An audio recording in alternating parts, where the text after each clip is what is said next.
안녕하세요. 오늘은 대단원 2단원 사람의 물질대사. 그래서 여기 중에서 생명활동과 에너지 단원에 대해서 수업을 하도록 할게요. 자, 일단 물질대사에 대해서는 우리가 계속 얘기를 해서 알고 있어요. 그쵸? 물질대사라고 하는 것은 생명체에서 생명을 유지하기 위해 일어나는 모든 화학 반응을 물질대사라고 하고, 물질과 에너지의 출입이 함께 일어나죠. 그래서 이 물질과 에너지의 출입에 따라서 물질대사를 두 가지로 구분을 할 수 있고요. 첫 번째는 작고 간단한 물질이 크고 복잡한 물질이 되는 동화작용입니다. 그리고 두 번째는 크고 복잡한 물질이 작고 간단한 물질로 바뀌는 이화작용이죠. 그래서 동화작용은 작은 분자가 큰 분자로 이렇게 바뀌는 과정이기 때문에 이것을 물질이 합성된다라고 표현을 하고요. 반대로 이화작용은 큰 분자가 작은 분자로 분해된다라고 하는 표현을 쓰죠. 그리고 모든 물질 대사는 에너지 출입도 같이 일어나는데, 이때 동화작용에서는 에너지가 흡수가 되는 반응이 일어나고, 이화작용에서 반대로 에너지가 방출이 되게 됩니다. 분자가 가지고 있는 에너지가 방출이 돼요. 그래서 동화작용과 이화작용을 또 다른 말로 흡열 반응이다, 그리고 발열 반응이다 라고 하는 단어를 쓸 수 있습니다. 자, 밑에 표도 같은 건데요. 다시 한번 볼게요. 동화작용은 저분자 물질이 고분자 물질로 합성되는 반응이고요. 이화작용은 고분자 물질이 저분자 물질로 분해되는 반응이죠. 이 과정의 에너지의 출입을 보면요. 동화작용은 에너지가 흡수가 됩니다. 그래서 이 밑에 있는 그래프를 보게 되면 반응물과 생성물의 에너지 차이가 나죠. 반응이 진행됐을 때 반응물이 생성물로 바뀔 때 이만큼의 에너지만큼 반응물이 흡수해서 생성물이 되는 거고, 이런 반응은 흡열 반응을 나타내는 그래프입니다. 통합과학 수업 시간에 이 그래프까지 보여준 걸로 알고 있습니다. 자, 그리고 이화작용은 반대로 분자가 가지고 있는 에너지가 방출이 되면서 생성물이 형성이 되죠. 그래서 이렇게 에너지 그래프가 반응물과 생성물이 반대로 진행되게 되고요. 자, 이런 반응을 발열 반응이라고 한다고 했습니다. 그래서 대표적인 동화작용으로 우리는 광합성에 대해서 이미 얘기를 했었어요. 그래서 광합성은 이산화탄소와 물이라고 하는 작은 분자가 포도당이라고 하는 큰 분자로 합성되는 반응이었고요. 여기 위에 나온 그림처럼 아미노산이라고 하는 작은 분자가 단백질로 합성되는 반응, 포도당이라고 하는 작은 분자가 글리코젠이라고 하는 큰 다당류 분자로 합성되는 반응, 다 동화작용에 해당이 됩니다. 마찬가지로 세포호흡은 포도당이라고 하는 큰 분자를 분해를 합니다. 그래서 이산화탄소와 물로 분해가 되고요. 이 과정에서 에너지가 방출이 되게 되죠. 그리고 우리가 잘 알고 있는 소화작용도 역시 이화작용 중에 하나입니다. 그래서 단백질이 아미노산이라고 하는 작은 분자로 분해되는 과정, 중성지방이라고 하는 큰 분자가 지방산과 모노글리세리드로 분해되는 과정, 이 모든 것들은 이화작용에 해당이 됩니다. 자, 이 중에서 우리는 이 세포호흡에 대해서 보려고 해요. 이번 단원에서는 세포호흡이라고 하는 거에 집중을 해줘야 합니다. 광합성이 아니고요. 세포호흡에 대해서 얘기할게요. 자, 세포호흡 과정은 일단 뭐였죠? 세포호흡은요, 우리가 포도당을 분해를 하는 거였어요. 그래서 세포호흡 과정은 포도당을 분해를 하는 건데, 우리가 포도당이라고 얘기하지만 이 포도당을 포함한 유기물을 분해하는 과정, 그리고 이 분해하는 과정은 또 다른 말로 산화라고 표현을 하는데요. 어쨌든 물질의 관점에서 이 유기물을 분해를 시키는 과정이 세포호흡이고요. 분해를 시키는 이유는 결국은 이 과정에서 방출되는 에너지를 얻기 위해서 그렇거든요. 그래서 세포호흡은 세포 내에서 유기물을 분해시켜서 에너지를 얻는 과정을 세포호흡이라고 합니다. 그래서 이 모든 생물들은 이 세포호흡이라고 하는 과정이 있어야만 생명활동에 필요한 에너지를 얻을 수가 있어요. 그래서 이 세포호흡을 통해서 큰 분자를 작은 분자로 분해시켜서 나오는 에너지가 필요해서 세포호흡을 하게 되고, 이 세포호흡에서 발생하는 모든 에너지, 100%의 에너지가 생명활동에 사용되는 건 아니고요. 대부분이 열 에너지의 형태로 방출이 되고요. 실제로 생명활동에 사용할 수 있는 에너지는 40%도 안 됩니다. 어쨌든 40%라도 안 되는 이 에너지를 얻기 위해서 세포호흡을 하는데요. 이때 이 세포호흡에서 방출되는 에너지를 저장하는 분자가 ATP라고 하는 분자의 형태입니다. 그래서 이 ATP에 대해서는 아주 중요해서 뒤에서 다시 다룰 거고요. 어쨌든 세포호흡을 통해서 방출되는 에너지가요. 여기 위에서 다시 보면 이 에너지가 사실은 ATP에 저장이 되어서 이 ATP에 저장된 에너지가 생명 활동에 사용되고 나머지는 열 에너지 형태로 방출되어서 우리가 쓸 수 없는 에너지 형태가 됩니다. 그래서 결국은 세포호흡을 하는 이유는 얘를 ATP에 저장시켜서 생명활동에 사용하기 위한 거죠. 그리고 이런 세포호흡을 수행하는 기관은 세포 내에 있는 미토콘드리아라고 하는 기관입니다. 세포 소기관이죠. 그리고 호흡 기질이라고 하는 것은 세포 호흡에 이용되는 영양소입니다. 세포 호흡에 사용되는 기질. 그런 것들을 호흡 기질이라고 하고요. 우리가 보통 포도당을 이용을 하죠. 그래서 주로 포도당이 이용이 되기 때문에 세포 호흡에 얘를 쓸 때 포도당을 쓰는데요. 이 외에 단백질과 지방도 호흡 기질로 사용이 됩니다. 그래서 포도당, 단백질, 지방이 이 세 가지가 세포호흡의 호흡 기질로 사용되기 때문에 얘네들이 에너지를 내고요. 얘네들이 에너지를 내기 때문에 우리는 이 세 개의 물질을 3대 영양소, 에너지원으로 쓰이는 3대 영양소라고 부릅니다. 일단 이 세포호흡의 가장 기본적인 형태는 포도당이지만 우리가 이걸 포도당이라고 통칭하지 않고 세포호흡은 사실은 포도당과 단백질과 지방이라고 하는 이 유기물들을 분해시키는 그런 과정이라고 생각을 하시면 됩니다. 뒷장으로 넘어갈게요. 자, 그래서 여기 뒷장에 있는 그림은요, 미토콘드리아에서 세포 안에 있는 우리 여기 세포 소기관들 배웠잖아요. 그쵸? 그래서 쭉 다시 한번 살펴보면 이 세포 안에 있는 핵이 있고요. 그 다음에 핵에 가까이 붙어 있는 게 소포체였죠. 그 다음에 이게 골지체. 이게 소포체들이고 여기가 골지체고요. 그 다음에 여기 이렇게 보이는 것들이 미토콘드리아죠. 그래서 이 미토콘드리아를 쭉 보면 여기 미토콘드리아 안에서 세포호흡이라고 하는 과정이 일어나고요. 이 미토콘드리아에서 세포호흡을 하는 과정에 산소가 필요합니다. 그리고 가장 중요한 물질이 뭐였냐? 세포호흡에 필요한 유기물 포도당이었어요. 그래서 미토콘드리아에서 일어나는 세포호흡을 가장 중요한 물질은 포도당이고요. 선생님은 이거를 화학식으로 쓸게요. C6H12O6 이렇게 씁니다. 그리고 이런 세포호흡을 봤을 때는 여기는 탄소를 중심으로 생각을 해주면 좋겠어요. 자, 1학년 때 통합과학을 배울 때 유기물이라고 하는 거를 다른 말로 탄소화합물이라고 얘기한다고 했고요. 그래서 탄소라고 하는 게 생명체 내에서 얼마나 중요한 의미를 갖는지에 대한 얘기를 했었거든요. 그래서 세포호흡은 일단 이 탄소의 이동을 중심으로 봐야 합니다.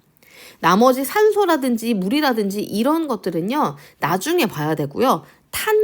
이 탄소라고 하는 물질을 중심으로, 이 탄소의 이동을 중심으로 세포호흡 과정을 봐야 하고요. 그래서 이 세포호흡은 결국은 포도당을 분해를 해야 되는데 이 포도당을 완전히 분해하기 위해서 산소라고 하는 물질이 필요할 뿐이에요. 그리고 이 세포호흡을 통해서 우리가 실제로 정말로 얻고 싶은 게 뭐냐? 바로 에너지예요. 그 에너지라고 하는 형태가 뭐였냐? ATP라고 하는 분자라고 하는 거 이미 얘기했었고요. 이렇게 ATP라고 하는 분자에 저장된 화학 에너지 형태로 포도당에 있는 에너지를 추출을 하고 그 다음에 나머지는 열 에너지 형태로 방출이 된다라고 얘기했었죠. 그리고 지금 여기 이 네모칸이 잘못 들어간 것 같습니다. 여기 네모칸은 뺄게요. 여기 네모칸은 아니고요. 어쨌든 이 세포호흡의 결과 포도당이 분해가 될 거예요. 이때 포도당이 분해가 되는 산물은 물과 그리고 이산화탄소입니다. 이산화탄소요.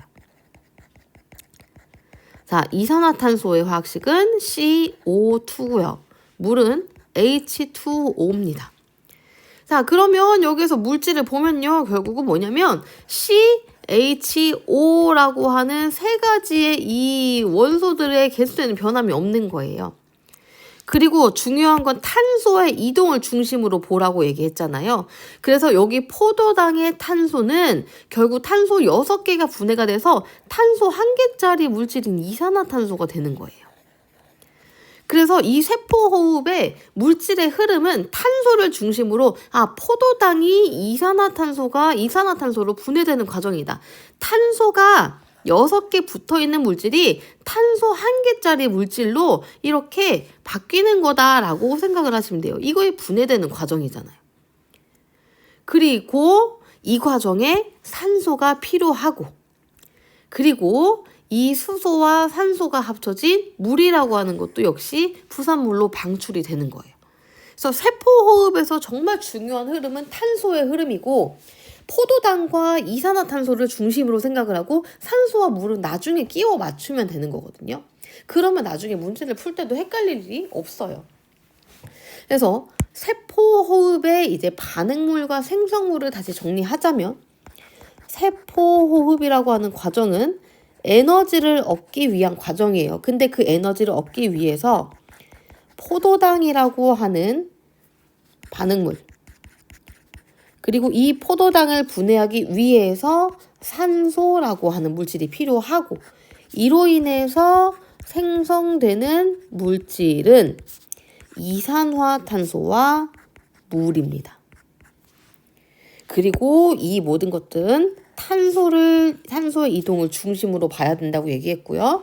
얘가 분해되는 과정에서 방출되는 에너지가 있고 이 방출되는 에너지는 두 가지 형태로 첫 번째 ATP라고 하는 형태로 세서 우리가 실제로 생명활동에 사용하는 에너지는 이 ATP라고 하는 형태로 저장이 되고 나머지는 열 에너지로 방출이 돼요. 그래서 세포호흡에 반응물과 생성물을 물어보는 문제들이 굉장히 많이 나오기 때문에 이거를 나중에 산소와 물과 이산화탄소를 헷갈려 할 수 있는데 그거를 안 헷갈리려면 결국 탄소의 이 흐름을 중심으로 이해를 하면 절대로 헷갈릴 일이 없습니다. 그래서 다시 한번 강조하지만 세포호흡의 반응물과 생성물, 탄소의 흐름을 중심으로 기억을 하시고 이 과정에서 발생되는 에너지를 생명활동에 사용한다 라고 하는 내용을 계속 지속적으로 반복을 하니까 이 부분을 꼭 기억을 해두시면 좋겠습니다. 자, 그럼 여기에서는요, 연소와 세포호흡을 비교했는데요. 이 두 가지의 공통점, 이 두 가지를 왜 같이 비교를 하냐. 이 연소와 세포호흡은요, 둘 다 포도당을 이산화탄소와 물로 분해하는 과정입니다. 연소와 세포호흡 둘 다 포도당이라고 하는 큰 분자를 이산화탄소와 물로 분해하는 과정이고 이 과정에 산소도 사용이 됩니다. 자, 이 똑같은 화학 반응식이 생명체 내에서 일어나는 반응, 똑같은 반응이 생명체 밖에서 일어나는 반응. 그래서 생명체 내에서 일어나는 반응과 밖에서 일어나는 반응을 비교하기 위한 표입니다. 자, 세포호흡을 중심으로 볼게요. 자, 세포호흡은요, 우리 몸에서 일어나잖아요. 그래서 체온 정도의 온도에서 일어나고요, 반응이. 그리고 이 반응이 굉장히 여러 단계에 걸쳐서 진행이 됩니다. 이 세포호흡의 반응이 정말 잘게 많이 쪼개져 있어요. 그래서 이 잘게 쪼개져 있는 것의 이점은 뭐냐면 잘게 쪼개지는 이렇게 계단 형식으로 이 분자들의 크기가 작아지는 이 동안 에너지가 소량만 나옵니다. 이 소량의 에너지가 단계적으로 방출이 돼요. 그래서 훨씬 더 이 에너지를 효율적으로 사용을 할 수가 있습니다. 그리고 이 세포호흡이라고 하는 과정은 우리 몸에서 일어나는 현상이기 때문에 물질 대사이기 때문에 반드시 효소라고 하는 물질이 필요하기도 합니다. 효소라고 하는 물질이 필요합니다. 자, 근데 연소라고 하는 반응은요, 굉장히 높은 온도에서 진행이 됩니다. 이 반응이 일어나기 위해서는 반응이 일어나기에 충분한 에너지를 공급을 해줘야 되는데 세포호흡은 그런 에너지를 충분히 공급하지 않고도 효소가 반응에 대한 활성화 에너지를 낮춰주기 때문에 통합과학 때 얘기를 했습니다.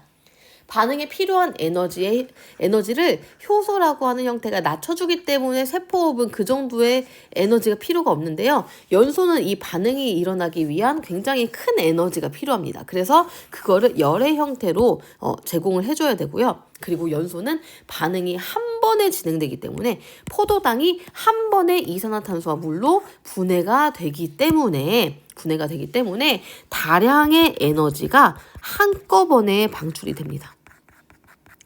당연히 생명체 내에서 일어나는 현상이 아니기 때문에 효소가 필요가 없겠죠. 그래서 이 다량의 에너지가 이렇게 한꺼번에 방출이 되게 되면 이게 열과 빛의 형태로 에너지가 방출이 되고 이거는 실제로 사용하기가 어려운 형태죠. 그래서 이런 식으로 연소와 세포호흡, 생명체 밖에서 일어나는 화학 반응과 생명체 안에서 일어나는 화학 반응을 비교를 해보았습니다. 자, 연소와 세포호흡의 공통점은요, 모두 반응을 하기 위해서 산소가 필요하고요. 그리고 에너지가 방출되는 발열 반응이라고 하는 공통점이 있습니다. 물론 이 공통점도 당연히 있는 거고요. 그런데 이 세포호흡에서 단계적으로 에너지가 방출되는 것의 중요성을 보면요. 한 번에 에너지가 방출되게 되면 그 열과 빛의 형태로 나타난다고 했잖아요. 이것에 의해서 세포가 손상될 수 있잖아요. 그래서 세포호흡에서 단계적 에너지 방출이 굉장히 중요하고 이렇게 단계적으로 에너지를 방출함으로써 에너지를 더 효율적으로 사용을 할 수도 있습니다.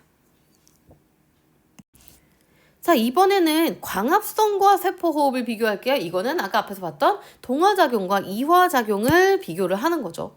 그래서 광합성과 세포호흡은 각각 엽록체와 미토콘드리아라고 하는 세포 소기관에서 일어나고요. 광합성은 다시 엽록체라고 하는 세포 소기관에서, 그리고 세포호흡은 미토콘드리아라고 하는 세포 소기관에서 일어나고요. 그리고 광합성과 세포호흡은 아까 물질 대사라고 하는 우리가 같은 카테고리로 묶였고요.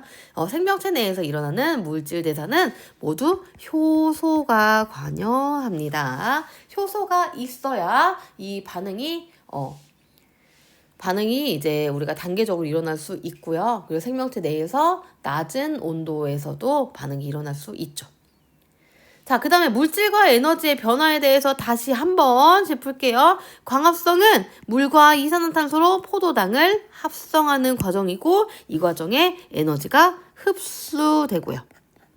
세포호흡은 반대로 포도당이 이산화탄소와 물이라고 하는 물질로 분해되는 과정이고 이 과정에서 에너지가 방출이 됩니다. 자, 이때 에너지의 전환 관계를 보면요. 자, 우리가 여기에서 흡수하는 에너지는 무슨 에너지냐면 태양에 있는 빛 에너지예요. 그쵸? 그럼 태양 에너지 관점으로 보면 태양에 있는 빛 에너지를 물과 이산화탄소에 흡수시켜서 포도당에 이 에너지를 저장을 하는 거잖아요. 그리고 이 포도당의 화학 구조의 에너지가 저장되니까 포도당이 가지고 있는 에너지는 화학 에너지라고 보면 돼요. 그래서 광합성은요, 빛 에너지를 화학 에너지로 전환하는 과정입니다. 다시요, 광합성은 빛 에너지를 화학 에너지로 저장하는 과정이고요.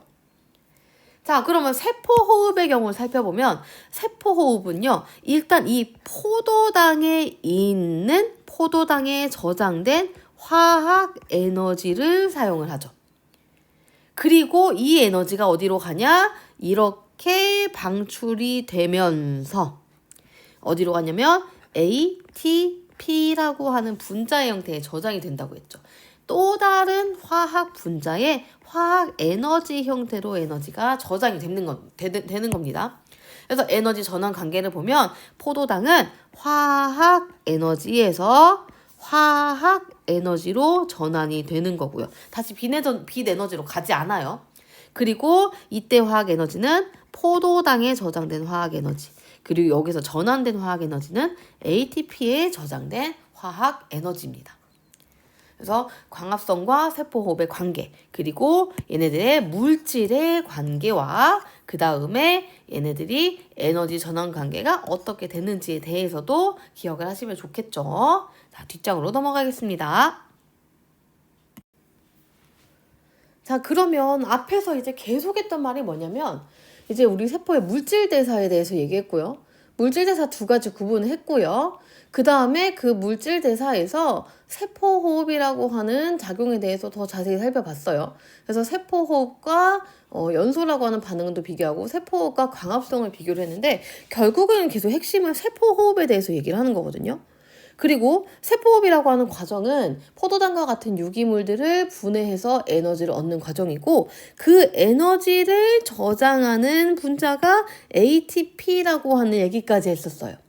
그럼 지금까지 얘기한 것들의 핵심은 세포호흡을 했고 그 다음에 이 세포호흡의 결과 우리가 세포호흡을 하는 이유는 ATP라고 하는 에너지를 얻으려고 한다고 얘기를 했었으니까 그 ATP라고 하는 분자 구조에 대해서 봐야 되겠죠. 그래서 ATP는 정식 명칭으로 아데노신 3인산이라고 하는 분자입니다.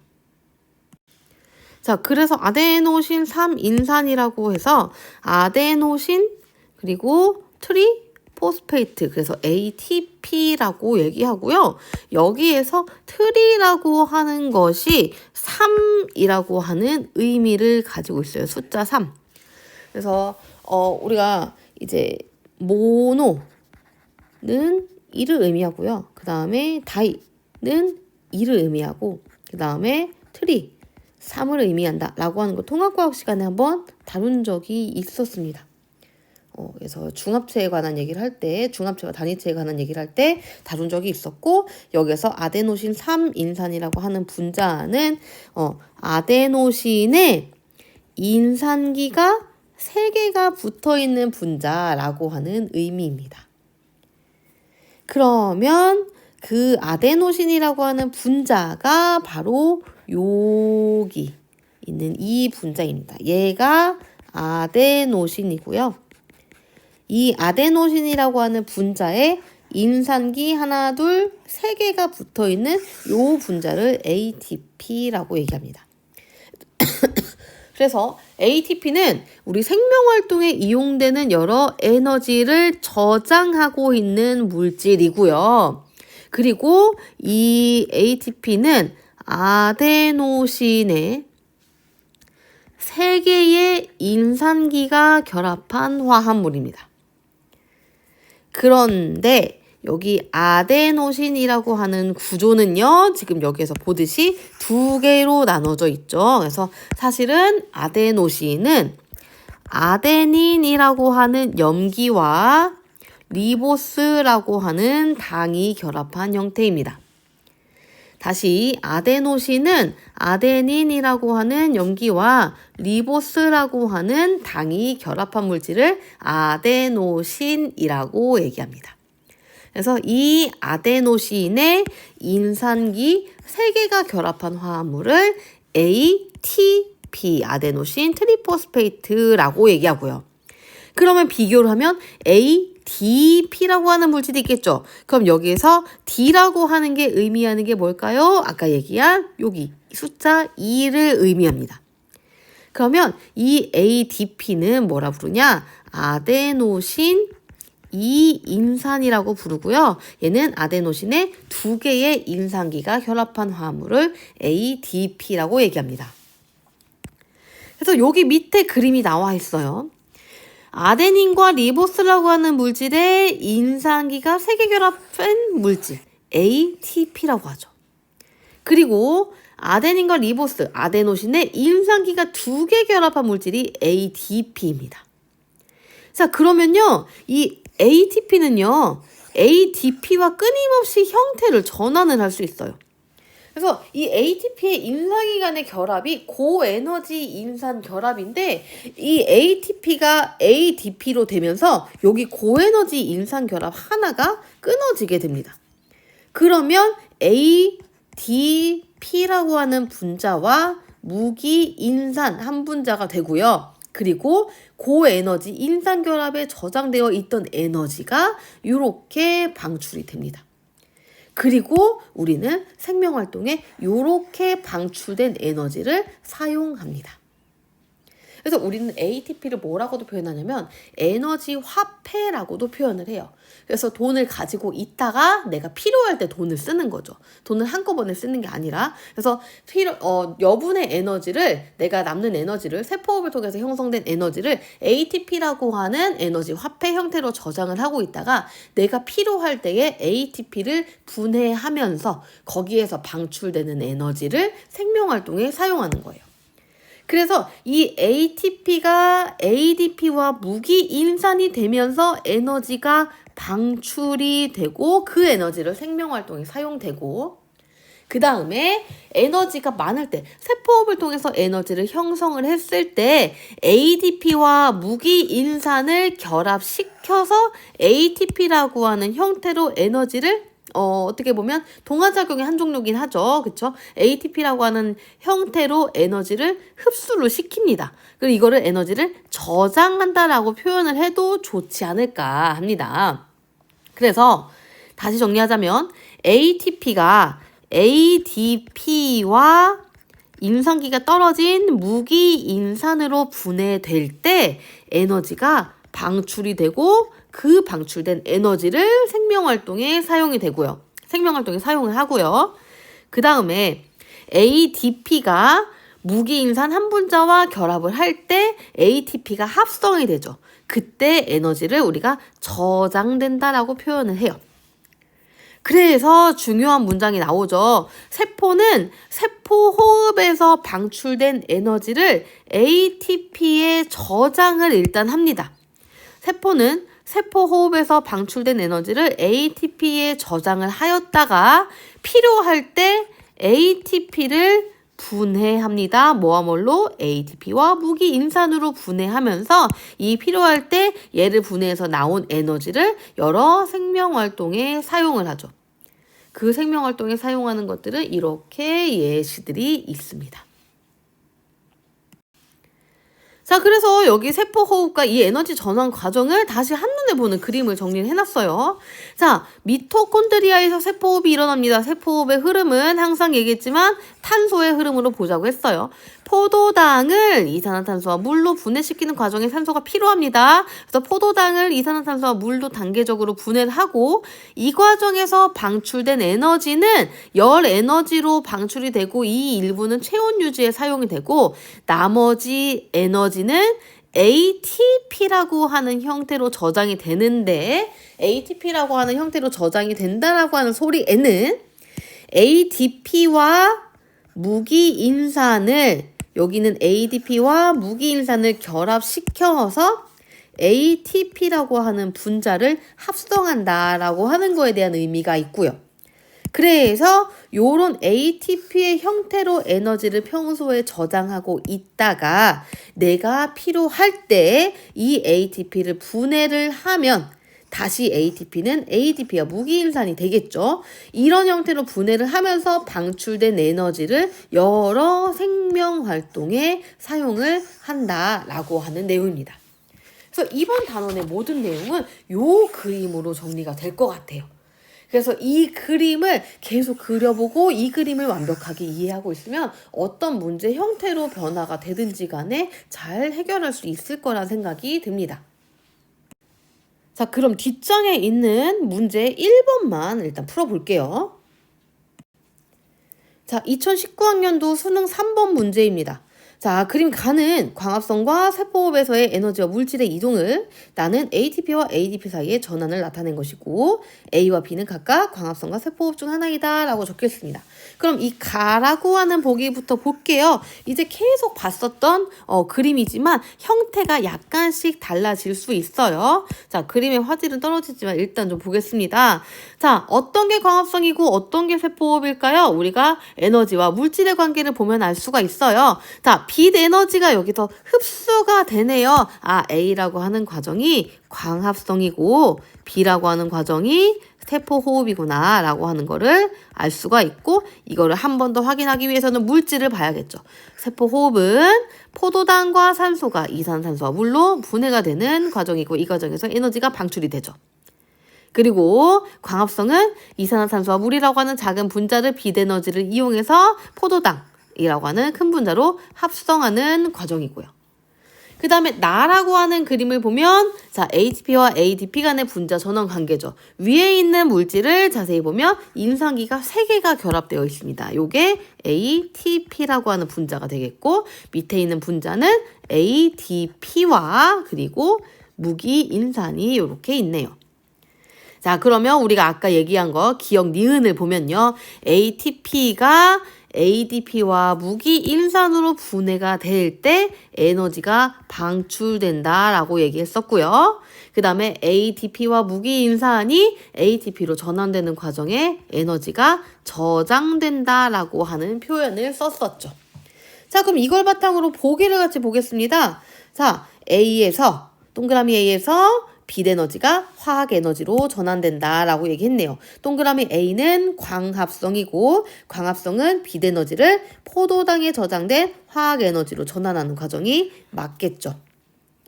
자, 니은 보기를 보면 기억 과정에서 ATP에 저장된 에너지가 방출된다라고 적혀 있어요. 자, 니은 보기에 이 기억 과정에서 ATP에 저장된 에너지가 방출된다라고 하는 사실 이미 적어놨었네요.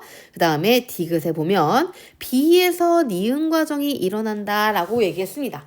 자, 이 문장 안에 정말 많은 내용이 들어가 있어요. 되게 짧은 문장이지만 B라고 하는 과정은 세포호흡이죠. 세포호흡은 유기물을 분해해서 뭐를 얻는 과정이다? 에너지를 얻는 과정이고요. 이때 이 에너지가 바로 ATP와 열에너지의 형태로 된다고 했고요. 이 ATP를 얻는다라고 하는 사실은 ADP와 무기인산을 ATP라고 하는 형태로 합성한다라고 하는 거를 의미를 하는 거고요. 그쵸? 그럼 이 짧은 문장 안에 사실 이 모든 과정이 다 들어가 있는 거예요. 그래서 B, 세포호흡 과정에서는요, 요런 게 일어나는 게 맞고, 결국은 ADP와 무기인산을 ATP로 합성하는 과정이 일어나는 게 맞는 보기죠.